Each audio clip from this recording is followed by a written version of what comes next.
So I'm Elizabeth Krupinski from Emory University, and this session is going to be all about evaluating a telemedicine program. And we kind of set it up from three different perspectives, and I'll kind of go through those in a second.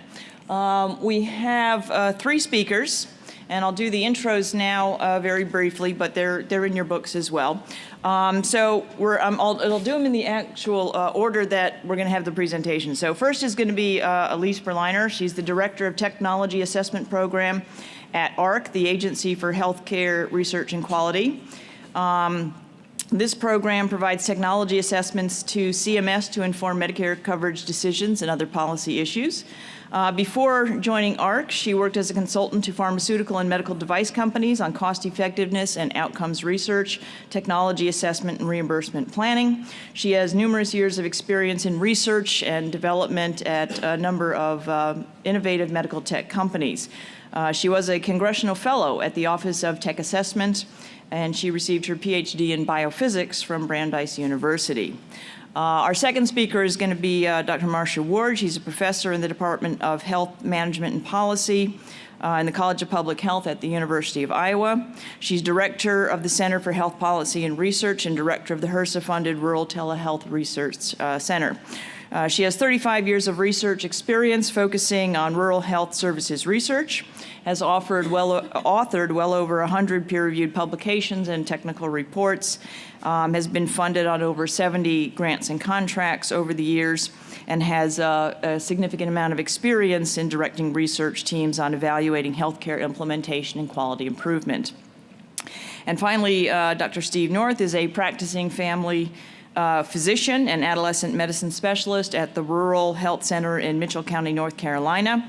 He founded the Health eSchools school-based telemedicine program, providing access to acute care, primary care, adolescent medicine, and asthma services to over 13,000 students in 33 schools.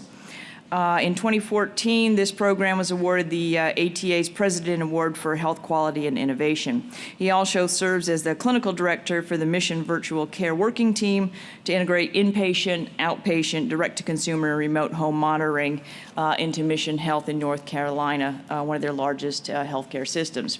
He's also a member of the National Quality Forums Telehealth Committee and consults for the Rural Telehealth Research Center, and serves on the board of Matric and the Foundation for Health Leadership and Innovation, and recently co-authored the ATA's Pediatric Telehealth Guidelines, which were just approved and should be out before the annual meeting. So what are we going to talk about? We're going to have three kind of talks. And we're going to progress from sort of an overview of the published evidence, addressing these points, but not limited to them. And there may be some deviation depending on the discussion and how people felt between preparing their slides in the previous couple days and the meeting. But overall, looking at demonstrating value in telehealth interventions and the need to evaluate impact. Noting that studies don't always have consistent results and some of the reasons for that and how we can potentially address it, and how we need to really integrate telehealth research into the broader picture.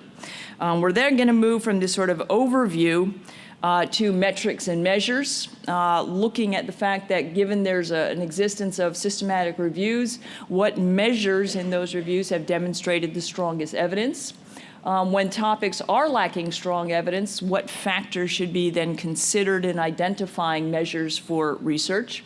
And what are the practical approaches for identifying measures to build the evidence base that we're all talking about? And then finally, a clinical reality check. So where is sort of the fine line between research and quality improvement when we're launching new programs? How do we convert external research into practice, and how does it guide our program development? And then how do we balance the new technologies that are coming into systems on a daily basis with sort of our need and desire for evidence that they're effective? As has been noted any number of times, technology and the pace of telemedicine is moving so quickly How do we, in a sense, wait for the evidence before we actually start using things? And what amount of evidence do we need to be confident that we're doing something sort of in a proper fashion or safe fashion? So let's start out, and then we're going to have a open for discussion.